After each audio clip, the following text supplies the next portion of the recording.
他装作若无其事道：哟，蓝湛，那边花开的挺好的呀，我们过去看看。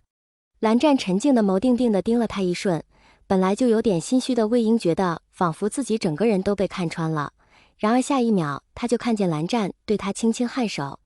好，他就知道蓝湛这种小古板肯定没听过这些爱情传说，不过幸好他不知道，他才能这么容易地把蓝湛给骗过去。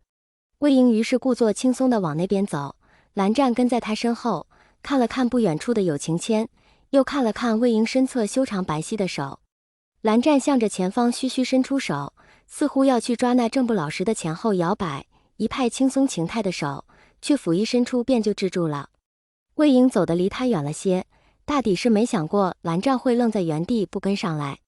蓝湛看着渐远的魏婴，他的背影和许多记忆里的身影重叠起来，是提着酒飞快跑远的黑衣少年，是补完课逃也似的离开教室的没正形的穿着校服的同桌，是上还带着刚睡醒的慵懒跑出办公室的监督对象，是难得可靠的温声安抚着他的大男孩，是意气风发又轻狂耀眼的被众人簇拥在中央的小太阳，是轻巧落于他指尖又翩然欲飞的彩衣蝶。只是这次他不会先行逃开，也不会让他飞走。魏婴此时已走到有情签的入口近处，回头看见走过来的蓝湛，突然演技浮夸的一摆头，一捂眼睛道：怎么突然有风？沙子进眼睛了？我看不见了。蓝湛一愣，然后皱眉道：严重吗？需不需要去洗手间清洗一下？魏婴心道：严重个鬼，这个时候去洗手间，那他这好半天岂不是白把蓝湛往这边引了？他笑嘻嘻地道：没啥事，估计过一会儿就好了，不过我现在看不到路，蓝湛你带着我走呗。蓝湛沉默片刻道：如何带？魏婴向他伸出没有捂眼睛的那只手道：喏，你把我牵着点就行了。魏婴半天手就那么悬空着，也没有听到蓝湛说话，他不由得心里一紧，伸着的手渐渐落下来，握成一个无力的拳。在他的手彻底垂下来之前，他感觉到手臂被人用力地固住。你知不知道这里是哪里？牵手走过去是什么意思？蓝湛的声音有几分艰涩。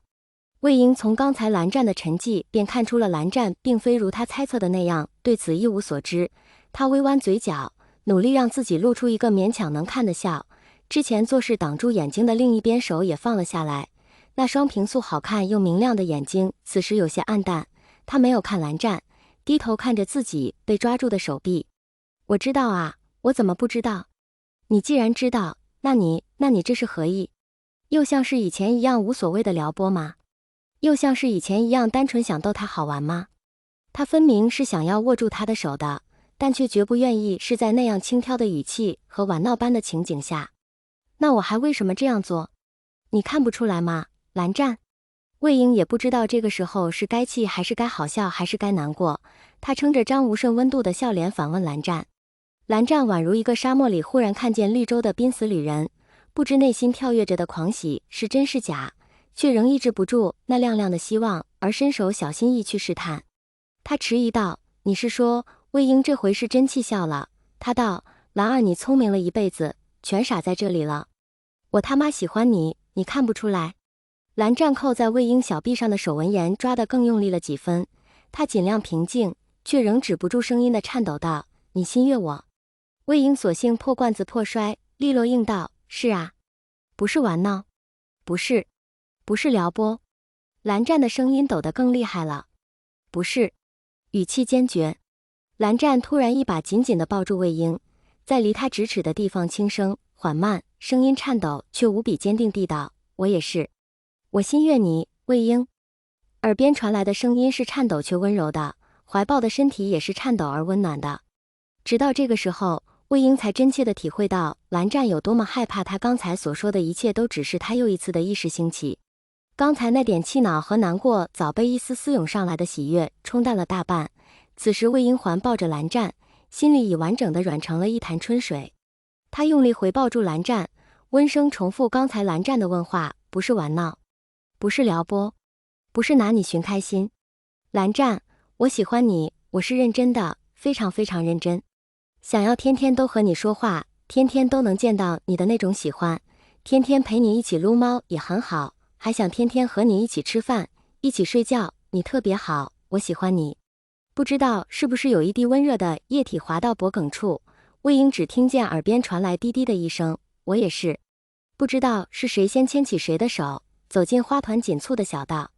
他们的身后，大猫带着小猫亦步亦趋。你说要赠我的芍药，还作不作数？当然作数啊。蓝湛，你要多少，我给你摘多少。只给你摘，不用太多，1朵就行了。情有所钟，只钟一人。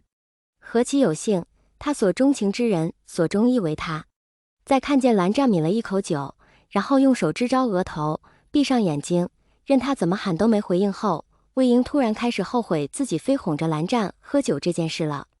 他伸出手在蓝湛眼前晃了晃，唤道：蓝湛。蓝湛没有反应。魏婴沉默了。他本来是想看看蓝湛这样的小古板喝醉了是什么样的，但这个人他不按套路出牌啊，怎么就直接跳过醉这一步睡过去了？桌底下还有2只小家伙，因为魏婴没有带猫包，餐厅不允许宠物乱跑。虽然知道旺基不会乱跑，只好把一大一小2只猫一起塞进了紫色的猫包里，应该不会太挤。虽然挤一点也没什么，方便蹭蹭和舔毛。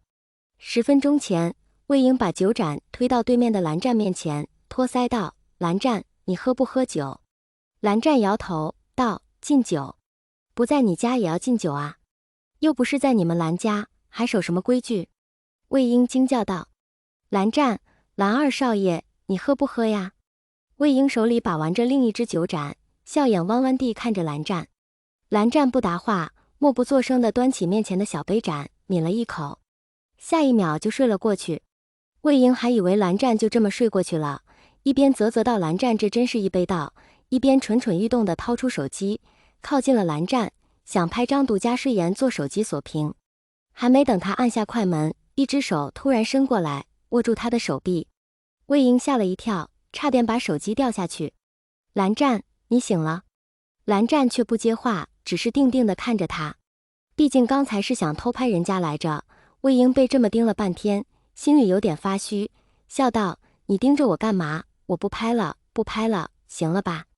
然后把手机收进了口袋。见他手上都空了下来，蓝湛由先前的握住他的小臂改为握住他的手，牵着。魏婴。蓝湛又重复了一遍，牵着，一起走。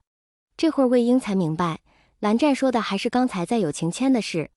他有点好笑地说道：蓝湛，你这样牵着我们等一下怎么出餐厅啊？蓝湛看着他，不说话，神情里好像还带了点不开心。魏婴觉得现在的蓝湛好像有点不对，他用试探的语气道：你先放开我，好不好？蓝湛更不开心了，还有点委屈的意味。他握住魏婴的手又用力了几分，直视着魏婴的眼睛，说道：不放。